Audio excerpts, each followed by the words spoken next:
자, 바른정당의 하태경 최고위원 나오셨습니다. 안녕하십니까. 네, 안녕하세요. 하태경입니다. 네, 요즘 핫해요. 당 자체가. 그래서 제가 오늘 폭탄선언 하나 하려고요. 어떤 폭탄선언이요? 오늘 마지막 고별 방송을 해야 되겠습니다. 유성엽 의원이 오늘 국민당에 나오셨는데, 예, 국감장에서 왜 TBS에서 정치 얘기하냐고, 안 된다고. 일주일 정도 지났나요? 한 2주 정도 됐네. 2주 정도 지나가서 본인이 나와서 정치 얘기 하셨어요. 예. 근데 아무튼 제가 뭐 교섭단체 지금 깨진 것에 대한 제가 책임이 있고. 본인이 무슨 책임이 있습니까? 어쨌든 뭐 지도부 일원으로서 예. 아무튼 무거운 책임을 느끼고 있습니다. 있고. 그리고 이 프로의 어떤 하태하태 유쾌함을 예. 계속 유지하는 것이 마음의 큰 부담입니다. 그래서 네. 우리 시청자분들 저 많이 미워하시다가 요즘 좀 많이 사랑해 주시는데 네. 그럼 마음이 아픕니다만은. 이번 주는 더 이상 하태경 방송이 이거 하나밖에 없다는 거죠? 예. 자, 그런 심정이시라고 합니다. 예, 이제 방송을 하는 게 맞는가 이런 생각을 하시고 아마 이 방송 그래도 오늘 할 이야기는 다 하고 가겠습니다. 네, 그 기분 충분히 다음 주 다시 나오실 겁니다, 아마. 자, 웃는 건 제가 하고 그러면, 할 말이 많으실 것 같은데, 9명이면 예상했던 숫자보다는 좀 많습니다, 그죠? 저는 한 7명 정도로 막을 수 있지 않을까 생각했는데, 막판에 한 2분 더. 막판에 2분 합류하시는 분은 누군가요? 뭐 저희들이랑 인간적으로 좀 친한 분들이 있습니다. 그동안 이야기를 잘 나누고 허심탄회 예, 굉장히 정말 형제같이 같은 정치인이라고. 설마 이렇게까지 얘기하고 가겠는가 하는 분들. 예. 그러니까 정치가 인간에 보다 더 우위에 있다. 근데 그건 또 사실 뭐 맞는 이야기긴 하죠. 공적인 게 사적인 것보다 우위에 있어야 되는데 이게 공적인 거라기보다는 이번에 보니까 아무튼 보수가 마음은 갈대고 몸은 철새다. 마음은 갈대고 몸은 철새다. 예. 자, 여러 가지 할 얘기가 있으실 것 같긴 한데 그중에서 일단 이 탈당을 사실상 이끈 분이 김무성 전 대표 아닙니까? 그러게 이번에 그 김무성 대표 별명이 좀 바뀌었더라고요. 원래 무대였잖아요. 무성대장. 예. 그래서 무대에서 무쫄로. 무쫄로. 예. 그 별명은 이전부터 있었잖아요. 최근에 제가 확인했습니다. 김무성 전 대표는 다른 사람 몰라도 뭐 여러 가지 명분을 내세웠습니다. 뭐 문재인 정부가 너무 잘못하기 때문에 막아야 되고 등등등등. 근데 김무성 대표는 보도되기로는 그리고 저도 그냥 그 정도로 알고 있는데 보도된 대로 유승민 의원이 새누리당을 탈당을 마지막까지 하지 않고 본인은 여기 남아서 역을 바꿔보겠다라고 하던 분을 사실은 최종적으로 끌고 나온 분 아닙니까? 실제로 당시에 이제 친박들을 향해 역사의 간신들이라고 정말 직설적으로 비난을 했죠. 예. 그리고 근데 이제 최근엔 또 뭐 서로 바퀴벌레라고 막 욕하고 있고. 근데 이제 본인이 이 간신배들한테 굴욕을 한 거죠. 대굴욕을 하신 거고. 근데 아무튼 본인은 굉장히 현실적인 합리주의자라고 생각하고 있기 때문에 과거 한신의 고사 있잖아요. 가랭이 밑으로 기어 들어갈 상황이 되면 기어 들어갈 수 있다. 이런 판단을 하신 것 같아요. 그래서 아마 김무성 대표는 들어가더라도 뭐 친박 청산 이런 게 아니라 친박들하고 대타협하는 거죠. 사실 이제 거의 묵계를 이미 하고 왜냐하면 뭐 들어가서도 친박 청산 내가 앞장서겠다 하면 그 안에 있는 친박들이 김무성 들어오지 마 할 거 아니에요. 근데 지금 뭐 친박들 그 대표 되시는 분은 아무 말도 안 하잖아요. 김무성 대표 들어오는 것에 대해서 그 밑에 이제 조금 이제 쫄병급 되는 분이 뭐 이제 뭐라고 사과해야 된다. 이런 제스처에 불과하다는 거죠. 그렇죠. 예. 그러니까 그건 그건데 제 말은 사실상 끌고 나온 당사자고 그리고 안 나온다고 하는 유승민 의원조차 마지막까지 끌고 나온 당사자로서 그렇게 해서 이제 보수를 새로 만들어 보자고 막 얘기하다가 이제 거꾸로 제일 먼저 또 끌고 들어간단 말이죠. 유승민 자신이 끌고 나온 유승민 의원은 이제 나온 이상 우리가 세기를 가보자 어렵더라도 계속 주장하고 있는데 김무성 의원 본인은 적어도 그러면 뭐 여러 가지 명분상 좋아 너희들은 가라. 하지만 나는 최소한 유승민을 설득할 때까지는 남아야 되겠다. 이 정도 모습 보여줘야 되는 거 아닙니까? 제가 그 자리에서 김무성 대표 계속 비난하기보다는 저는 그렇게 구질구질하게 정치 안 하겠다. 구질구질하다는 거죠. 자, 제목 나왔는데 김무성 구질구질. 안 웃는다면서 웃고 계십니까? 슬프시다면서? 예. 아니 그 배신감도 있는 거죠. 그런 종류의. 아니 어려운 일 같이 하자고 하다가 혼자 가버리면 어떡하나. 근데 김무성 대표 정치 스타일이 보면 이 48시간 뭐 그 유명한 법칙도 있고 네. 상황 합리론자입니다. 상황이 변하면 언제든지 말을 갈아탈 수 있는. 그건 뭐 입증됐어요, 사실. 그렇죠. 이번에. 아주 놀랍게 변신하는 모습을 왔기 때문에. 근데 이제 문제는 그 변하는 주기가, 속도가 너무 빨라진다는 거죠. 그래서 김무성 대표는 사실 본인이 이제 정계 은퇴한다고 그 대선 당시에. 그랬죠. 예, 국회의원 출마도 안 한다고 그랬어요. 여기서 끝이라고. 근데 아마 그 부분도 다 지금 이제 뒤집지 않을까. 그래서 김무성 대표는 이제 홍준표 대표 이후에 한국당에 이제 당권 공백이 생긴다. 자기가 차지하겠다. 뭐 이런 야심을 가지고 들어갔습니다. 그런 야심이 있다는 것은 어떤 식으로 확인하셨어요? 아니면 들어갈 리가 없죠. 자기가 뭐 거기 가서 뒤에 뭐 쫄병하려고 들어가는 건 아니고, 대표를 또 하고 싶은 거죠. 아니면 본인이 그렇게 안 들어갈 겁니다. 근데.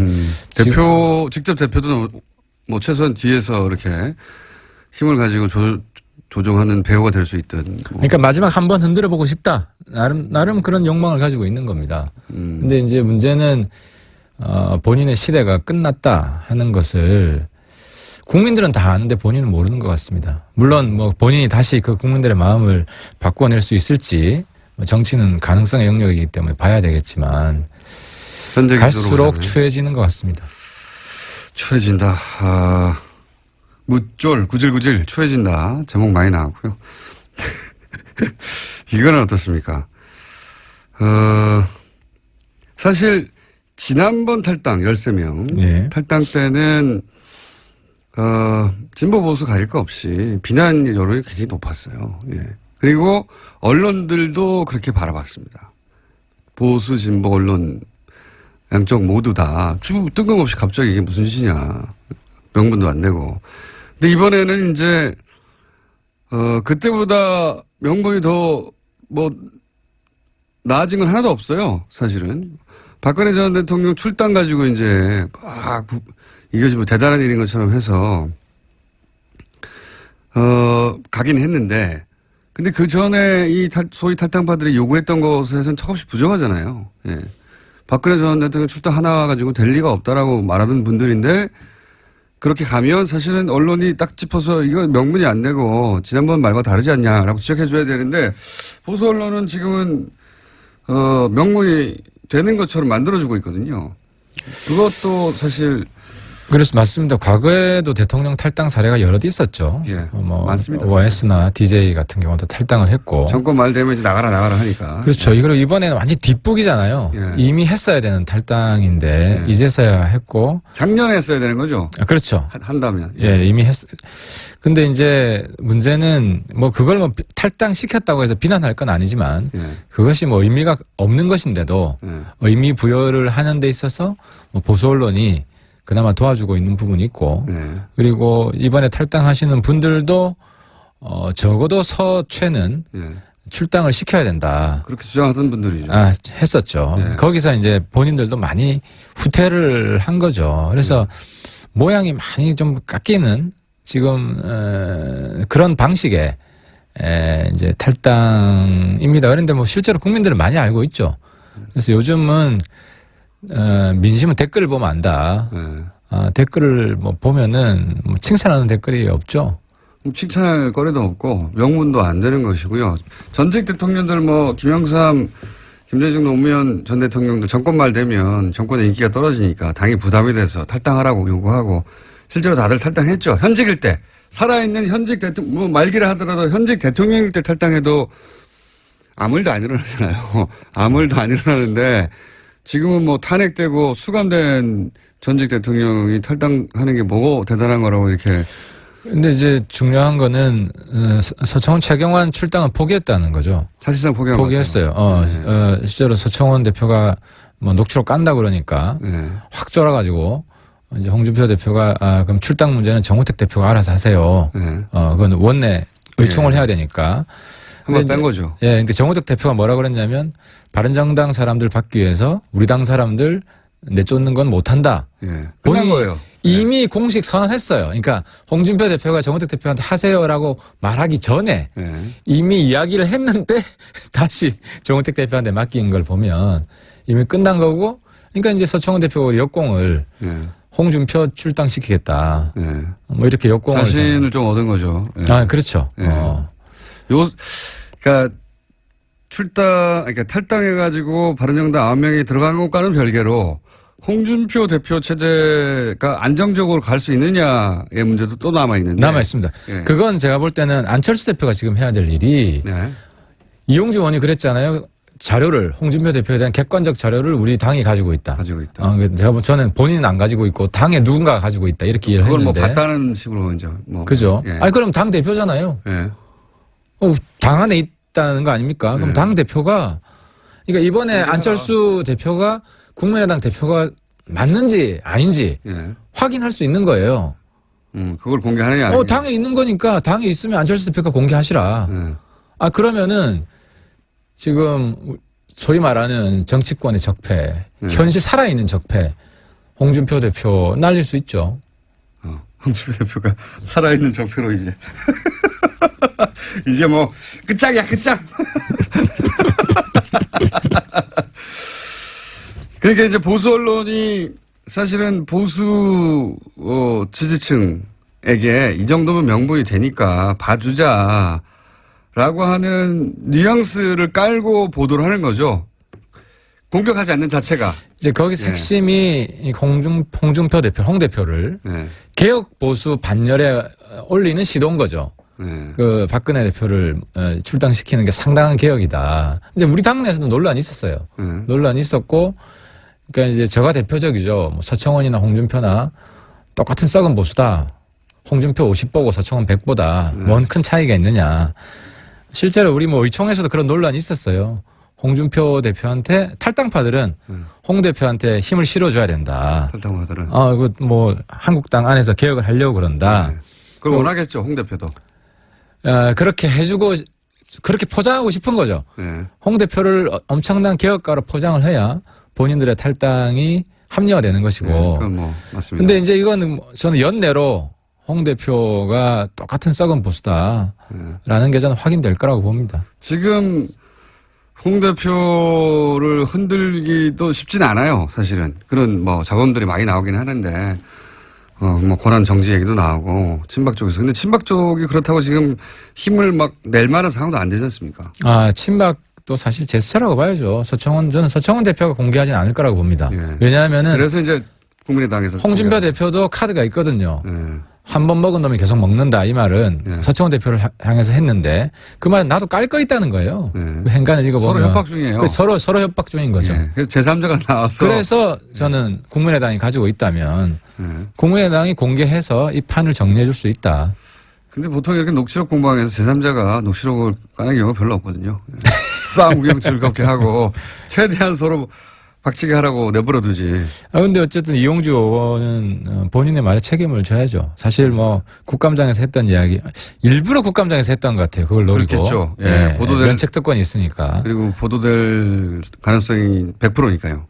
그때 얘기하면. 어제 엘리베이터에서 만났는데 절 보는 게 씩 웃고 가더라고요. 내가 죽과 그런 얘기는 안 해요?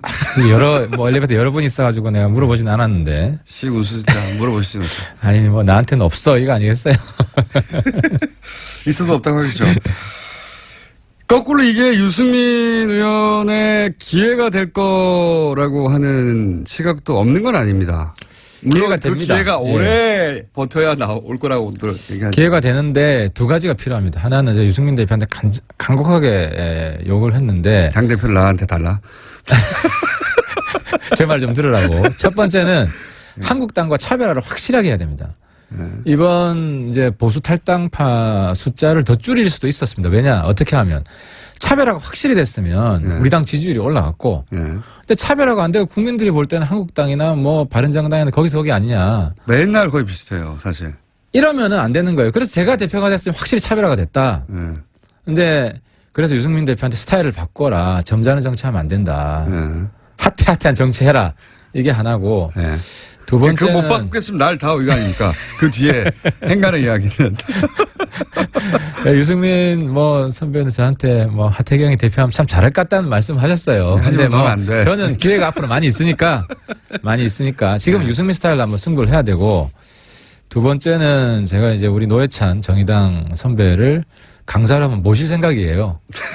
왜냐하면 이 비교섭 단체 노하우 애환 투지 투지 그 정말 웃기면서도 신문지 깔고 들어눕는 그런 만용. 이런 게 왜 필요하냐? 만용이 아니라 뭐랄까요? 재치 아닙니까? 재치. 그리고 연출력. 또 제가 볼 때는 좀 웃겼는데 국민들이 볼 때는 또 다르게 생각하거든요. 그러니까 우리끼리 보는 평가랑 이게 참 어려운 게 국민들 시선으로 어떻게 평가할 것인가를 잘 캐치하는 사람. 근데 사실 홍준표 대표도 그걸 잘해요. 홍준표 대표가 그걸 잘하니까. 그러니까요. 그 유일한 장점이에요. 유일한 장점. 사실 우리가 적장이지만 홍준표 대표의 장점을 우리는 받아들여야 배워야 됩니다. 대중 눈높이에서 이해가 가도록 자기 그렇죠. 하는 건 능력이 탁월하죠. 바퀴벌레라고 어떻게 탁 규정을 하고 본인도 같은 과인데. 홍준표 대표가 대중 눈높이 맞추는 거 아주 잘합니다. 그렇습니다. 그래서 그다음에 노회찬 대표도 모시고 노회찬 대표도 마찬가지고 대중 눈높이에서 딱딱 귀에 꽂히게. 이제 우리 당 의원들이 체질 개선해야 됩니다. 하태경만 나와서 떠들면 안 되고 다 노회찬, 하태경처럼 바뀌어야 됩니다. 저는 사실 정의당 스타일이죠. 바른정당에 있지만 탈당 선언입니까 이거? 정의당과 교섭단체는 쉽지 않습니다만 아무튼 그 투지를 배워야 됩니다. 광야에서 살아남는 법을 배워야 됩니다. 그거 저시하다고 봅니다. 이정미 대표가 안 그래도 2부에 나오셨다 갔는데 비교섭단체는 유령 취급을 갖는다. 그게 이제 견디기 힘들 것이다. 와서 강의 좀 받으라. 그 얘기 안 그래도 하긴 했습니다. 우린 매일 정릉관 가야죠. 이제 기자분들이 왔는데 이제는 우리가 기자분들 찾아가면 돼요. 맞습니다. 그런 자세의 변화가 있으면 바른정당 회생할 수 있다고 봅니다. 지금 11명인데 그 11명 중에도 또 추가 탈당 있지 않겠습니까? 사실 우리 이 20명 의원이 인간적으로 굉장히 끈끈했습니다. 그렇겠죠. 힘든 시간을 같이 버텨왔고 그래서 이제 마지막까지도 제가 정말 막 마음이 아팠던 게 전당대회 연기 좀 하자. 그러면 한 달이라도 안 나간다고 하지 않느냐. 그럼 먼저 나갔겠죠. 그래서 그분들이 몇 분 계셨어요. 계셨는데 제가 막 눈물을 머금고 한 달 연기하게 되면 탈당하는 시점은 미룰 수 있겠지만 우리 당에 영원히 죽는다. 국민 앞에 같이 한 약속인데 아무런 명분이 없지 않냐. 연기할 명분이. 그리고 실제로 남지사가 합당 전당대회 요구를 했는데 통합전당대회 한국당하고 홍준표 대표가 그 다다음 날 그 꼼수다. 안 한다. 그리고 남경필 복당도 없다. 그렇게 그냥 뭐 이런자에 거절을 했습니다. 뭐 이런 상황이기 때문에 명분을 찾을 수가 없어요. 저도 뭐 최대한 성의껏 명분만 있으면 나도 해줄 수 있다. 우리 동지들 뭐 그렇게 간절하게 같이 있고자 한다면 그래서 몇 분들이 좀 인간적으로 충격을 좀 받은 상태고요. 어쨌든 잘 추스르고. 그럼 절대 떠나지 않은 사람의 숫자를 꼽자면 거꾸로. 그러니까 이제 그렇게 제가 답변을 드리면 또 그러면 떠날 수도 있는 사람들이 몇 명이다 이렇게 되기 때문에. 그러니까 절대 어떤 경우에도 상황 변화와 무관하게 이분들은 안 떠난다. 5-6명 됩니까? 하태경 한 사람 확실히 안 떠나죠. 네. 그건 제 문제니까 네. 제가 이야기할 수 있고. 의원님 갈 데도 없잖아요. 저는 한국당 해체를 위해서. 뭐 갈 데가 있어요. 떠난다고 하죠. 다음 총선 때까지 네. 한국당 해체를 위해서 끝까지 약속을 지킬 것이고요. 의원님하고 유승민 의원하고 이혜연 의원 최소한 3분 정도, 그 정병국 의원. 나머지 의원분들도 네. 떠나겠다는 마음은 없고. 근데 문제는 우리가 우리 당의 지지율을 올릴 수 있는 비전과 전략, 여기에 실패하면 우리 당은 끝납니다. 저는 잘 이해가 안 가는 게 이런 겁니다. 여론조사 같은 거 보면 그냥 단순한 정당 지지율 말고 바른정당 지지자들 중에 지금 현 정부에 대한 지지율이 60%가 넘습니다. 보통 보면. 그러니까 제 말은 바른정당이 당연히 야당으로서 현 정부에 대해서 각을 세워야 하는 상황들이 오긴 하지만 아까 이제 차별화 말씀하셨길래 자유한국당은 1부터 100까지 다 반대잖아요. 지금, 그렇죠. 지금 1부터 75번까지만 반대가 아니라 1부터 100까지 전부 다 반대란 말이죠. 근데 바른정당은 그렇지 않은 점이 있었을 수는 있으나 안 보였기 때문에 똑같이 1부터 100까지 반대하는 거거든요. 그러니까 하태가 한 이야기 중에 대부분이 한국당과 차별화되는 이야기입니다. 예를 들어 빨갱이 장사하면 안 된다. 뭐 어젠가요? 어제도 누구야? 전희경 의원이 임종석 실장한테 한마디 했더라고요. 아직도 빨갱이. 내가 그걸 딱 보면서 아우 김진태 긴장하겠네. 저거 내 영역인데. 그래 어쨌든 뭐 전희경 의원은 저도 그 전부터 아는데 이제 여자 김진태죠. 여자 김진태고. 근데 이제 문제는 김진태 의원은 19대 때 이제 통진당이라는 살아있는 이제 종북 세력이 있었기 때문에 이제 파괴력이 있었고 이제 뒷북이죠.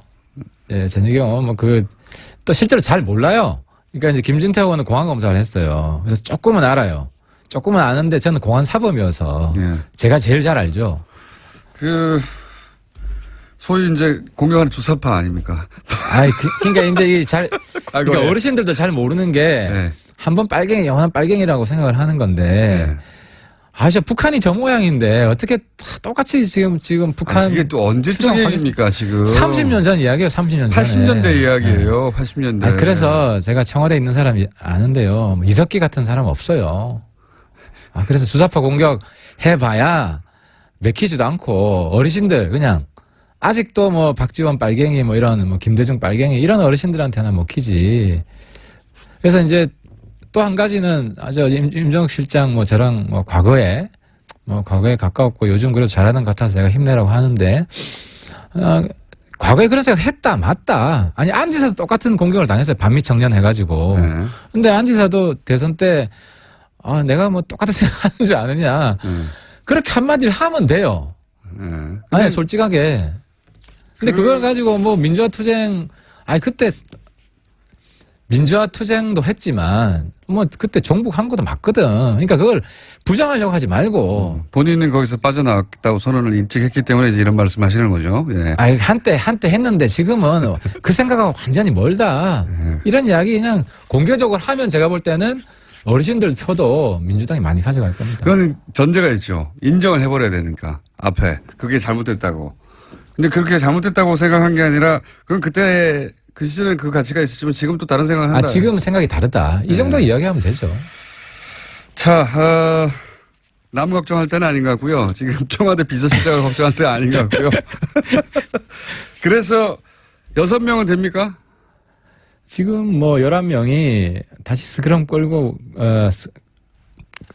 결의를 저희들이 조만간 할 겁니다. 이 중에 4명만 더 가면 그쪽에서는 원하던 120명을 채우는데. 한국당에 이제 방해 공장이 심각하게 있을 겁니다. 그리고 원래 순차적으로 빠져나가잖아요. 그리고 이제 사실 2차 탈당은 있습니다. 있습니다. 왜냐하면 주호영 대표. 주호영 대표. 대표가 이제 2차 탈당을 굳이 본인이 이제 그 전당대회 끝날 때까지는 대표를 하시겠다. 하시니까 그건 우리 말릴 수 없고. 그럼 10명 되는 거고. 9명이죠. 주호영 대표 포함해서. 포함해서 지금 9명이니까. 9명이고. 근데 이제 이번에 나가신 분들이 9분이 이제 남아있는 분들에게 계속해서 또,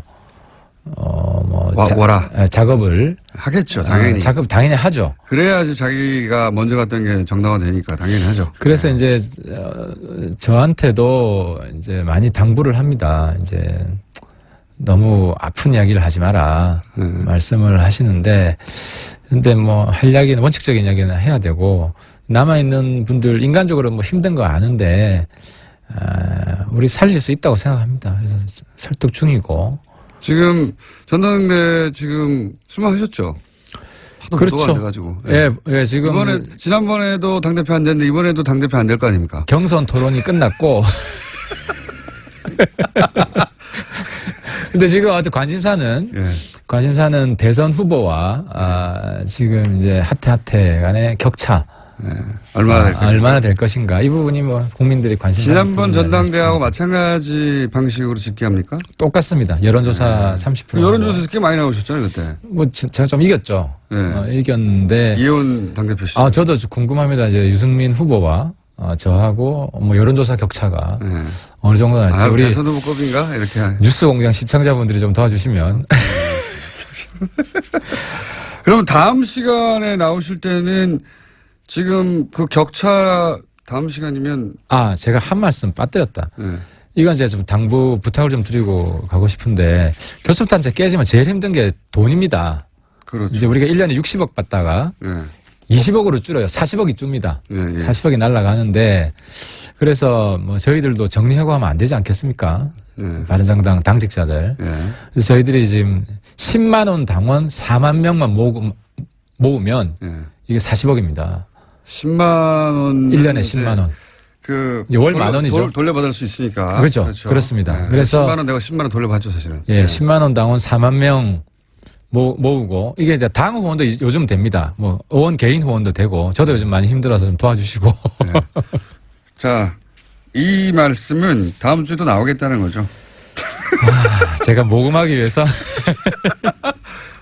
처음에는 마지막으로 하셨는데 이번 주 마지막이었던 걸로 정리를 제가 하도록 하겠습니다. 그리고 다음 주는 성적표를 들고 나오시겠네요. 유승민 의원은 어떤 격차로 대표가 공산이 가장 높죠 지금. 현실적으로 실력자인 거 제가 인정 안 할 수가 없죠. 그리고 하태경 의원은 과연 2위를 할 것인가 3위를 할 것인가 격차는 얼마 할 것인가 다음 주에 확인하도록 하고 5명은 되는 거죠. 절대 탈당 안 한 사람들. 충분히 넘죠. 그 정도는. 7명까지 됩니까? 뭐 그거는 제가 다음 주에 밝히도록 하겠습니다. 다음 주에 알겠습니다. 오늘 여기까지 하겠습니다. 바른정당 하태경 최고위원이었습니다. 감사합니다. 예, 감사합니다. 자, 어려운 경제 이야기. 초반에 이 코너 시작할 때 참 어려운 이야기를 잘 풀어주셨는데 요즘은 안 어려운 이야기를 어렵게 하시는 정도입니다. 이거 너 왜 이렇게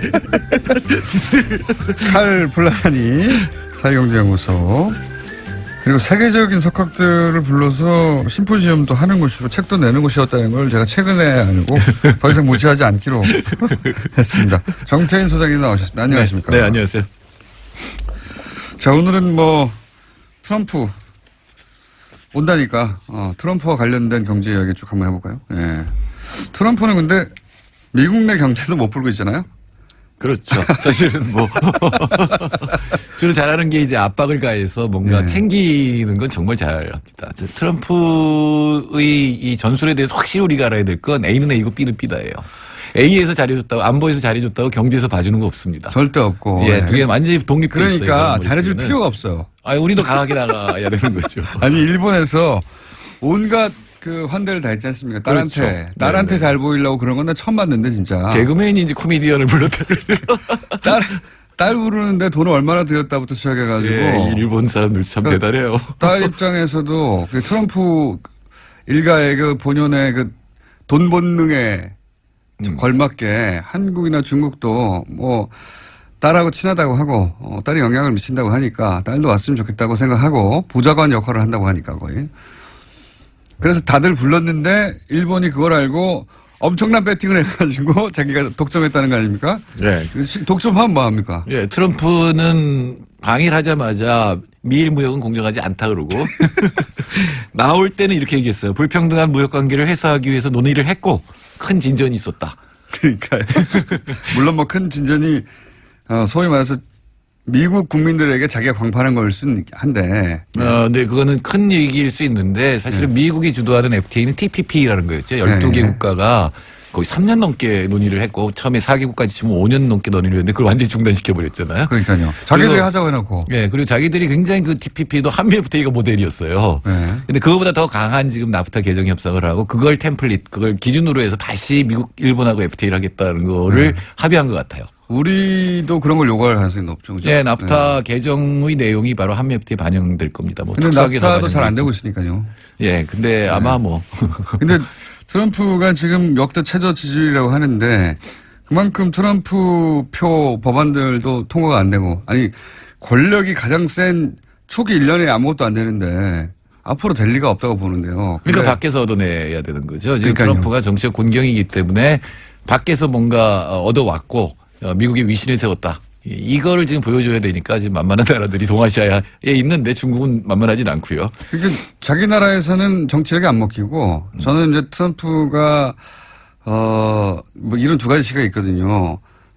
실제로 정신적으로 불안정하다라고 하는 미국 정신과의자들의 분석이 있는 반면 또 한편에서는 그런 척하는 것이 바로 평생을 쌓아온 자신의 비즈니스 전술이다. 지광의 전략. 근데 제가 한국에서 트럼프랑 가장 비슷한 사람 뽑으라면 김어준 총수 뽑겠어요. 제가 왜 비슷해요? 밀어붙이기. 밀어붙이기. 밀어붙이기. 하나 잘해준다고 딴 데서 봐주는 거 없다. 네. 그건 맞습니다. 그건 맞는데 요거 저는 전략이 아니라고 보는 게 네. 어제도 그런 얘기 했었는데 그렇게 훌륭한 전략가면 미국에서 잘했어야죠. 지금은 그냥 미국이 워낙 힘이 세니까 그걸 등에 업고 외국을 후려치는 거 아닙니까? 이건 전략이 안 아니죠. 되는 이유가 지금 한미 FTA 협상가들한테 트럼프 대통령이 미치광이 전략을 쓰라고 그랬거든요. 이건 치킨 게임이라고 보는 거예요. 치킨 게임이라는 게 마주 달리는 차가 핸들을 트는 쪽이 지는 치킨 바보 겁쟁이가 되는 건데 이거는 무조건 미친놈이 이기는 게임이죠. 그러니까 한미 FTA 협상을 이 치킨 게임으로 보는 거죠. 그럼요. 그러니까 상대가 미친놈이면 돌려야 되거든요. 안 그러면 죽으니까. 근데 비즈니스를 그렇게 해왔고 자기는 그렇게 성공했다 이거죠. 예, 근데 국내에서는 그게 안 통하거든요. 트럼프가 미친놈, 그래, 미친놈처럼 해봐라. 이렇게 되니까 외국에서 하는 건데. 근데 만일에 상대방도 미친놈 역할을 하면 부딪힐 가능성이 있잖아요. 그럼 벼랑 끝 전술이 되는 겁니다. 그럼 우리는 FTA 전략은 어떤 식으로? 그러니까 제일 미친 짓이라고 느껴지는 전략은 폐기하자죠. 그렇죠. 그러니까 내가 마지막 카드로 폐기를 갖고 있다라고 하는 거를 상대가 인식하게 만드는 이걸 갖다가 믿을 만한 신뢰할 만한 신호라고 말하는데 게임이론에서 그 상대가 폐기할 수 있다고 생각하면 내가 끝까지 밀어붙이지 못하는데 이걸 전 세계 제일 잘하는 나라 북한이에요. 맞습니다. 끝까지 죽일 타면 죽여라. 아무리 힘이 약해도 아마 미국의 500분의 1도 안 될 텐데 국력이. 근데 끝까지 밀어붙이는 거는 얘가 무슨 일을 할지 모른다라고 생각하면 상당히 조심하게 되거든요. 근데 한미 FTA 폐기는 미국이 그렇게 쉽게 하지는 못할 거예요. 왜냐하면 미국의 이익을 보는 자들이. 특히 공화당 내 FTA로 그렇죠. 이득을 보는 사람들이 많다고 그러니까 대기업들, 제약회사라든가 이런 회사들이 있고 또 농산물은 또 이제 의원들이. 남부거든요. 거기는 남부는 공화당이거든요. 또 하나는 지금 중국이 사드에 관해서 의외로 쉽게 사실 봐줬잖아요. 예, 근데 그 이유 중에 하나는 분명히 한국이 완전히 미국 쪽으로 붙으면 중국도 굉장히 깝깝해지거든요. 동북아에서 완전히 포위되니까 마찬가지로 그걸 피벗 국가라고 하는데 미국 입장에서도 한국이 완전히 중국한테 가면 곤란하거든요. 전략적 균형자 역할을 한다. 뭐 그게 그러니까 사실은 노무현 대통령 때 너무 강한 얘기고 발상이었는데 사실은 중간 쪽에서 그러니까 머들링스루라고 하는 아슬아슬하게 이렇게 타고 가는 그 전술을 쓰면 함부로 한국을 갖다 중국 쪽으로 밀어붙이지도 못하거든요. 그래서 한미 FTA 폐기는 그렇게 갈 가능성은 적지만. 근데 우리도 폐기할 수 있어라고. 그렇게 상대방이 인식할 수 있는 시그널을 보내면서 협상을 해야 되는 거 그렇게 아닙니까? 해야 되죠. 그렇죠. 얘들 잘못 다루면 진짜 폐기할 수도 있겠네라고 해야. 해야. 폐기하고 중국하고 붙게 경제는 뭐 이럴 수도 있는 거고요. 뭐 사실상 중국하고 훨씬 더 많이 2배 이상 지금 무역을 하고 있기 때문에. 그리고 우리나라가 지금 미국하고 FTA 협상을 해서 더 얻을 게 별로 없어요. 왜냐하면 우리나라 전체 수출의 40%는 반도체, 휴대전화, 자동차인데 자동차는 작년까지 2.5% 관세가 붙어 있었거든요. 금년에 없어진 건데 이거 다시 2.5%로 가는 거 빼고는 한국 수출에 큰 영향을 미칠 게 없어요. 사실 수출에 관한 한. 근데 오히려 반대쪽에는 우리가 관세를 낮출 여지가 있는 게 농산물이 있잖아요. 그다음에 끊임없는 어떤 요구가 있는데 예를 들어 법률 시장 개방해라라든가 또는 이제 이 제재 압박을 하잖아요. 지금 반도체에 대해서는 특허 문제를 들고 나왔어요. 이번에는 계속 덤핑 때리다가 그거 안 되니까 한국이 그래서 계속 잘 나가니까요. 예, 한국이 특허를 도용했다 이런 식으로 나온다거나 아니면 미국 자동차 수입에 대해서 안전 기준을 면제를 이건 우리도 크게 손해 볼 건 없다고 말씀하시는 거죠 지금? 예, 그러니까 이게 한국 쪽에서 그렇게 이 매달릴 정도로 경제적으로 이게 한미협대에 큰 이익을 주느냐 아닌 측면도 굉장히 많기 때문에 그러니까 미국에서 폐기하면 손해 보는 사람들도 많고. 네.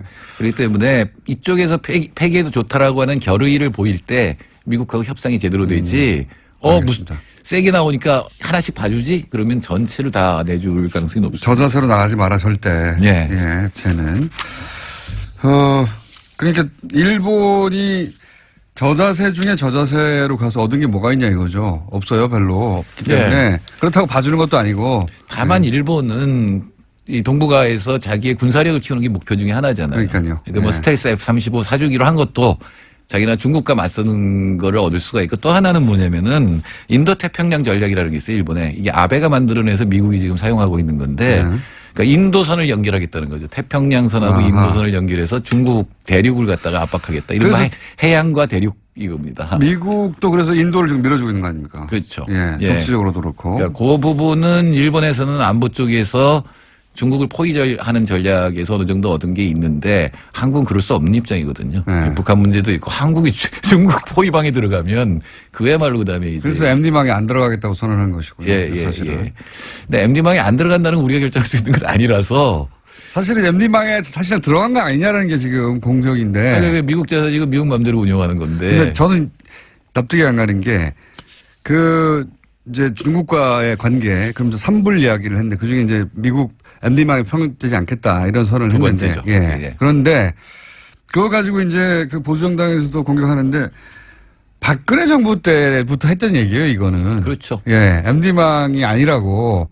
물론 포괄적으로 MD망 안에 들어가 있는 거나 마찬가지라고 보지만 MD망이 아니라고 했던 표명을 문재인 정부에서도 했는데 이번에는 공격을 또 해요. 앞뒤가 안 맞는 거예요. 뭐 언제나 그런 거죠. 하루 이틀이 아니긴 하지만. 자, 그러면 트럼프가 방한하여 이제 곧 방한합니다. 몇 시간 후면 방한하여 노릴 것은 방위비 분담금 또는 FTA 이런 경제적 부분이 될 것이다.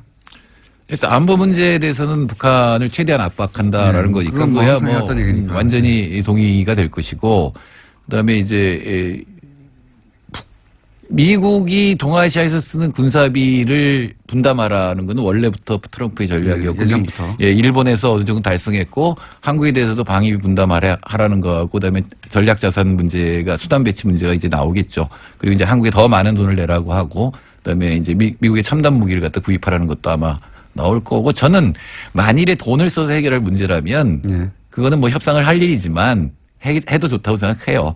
다만 이 전략선에서 현재 어느 한편에 쓰는 그런 위치만 차지하지 않는다면 할 수 있고 한미 FTA는 충분히 우리가 당당히 맞서도 된다. 되는 그런 상황이라고 생각합니다. 저는 한 가지만 얻어내면 될 것 같아요. 나머지는 말씀하셨듯이 다 이제 뭐 일치하거나 혹은 뭐 미국이나 우리나 FTA에서는 대립할 텐데. 근데 대화가 중요하다. 이 멘트 하나는 어떻게든 얻어내야 되는 거라고 저는 봅니다. 네, 그 얘기는 뭐 트럼프도 하죠. 이번에도 했죠.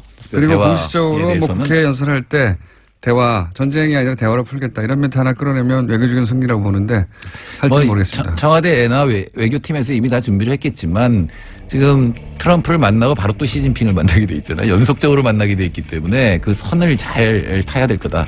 정태인 소장님이었습니다. 감사합니다. 네, 감사합니다. 안녕.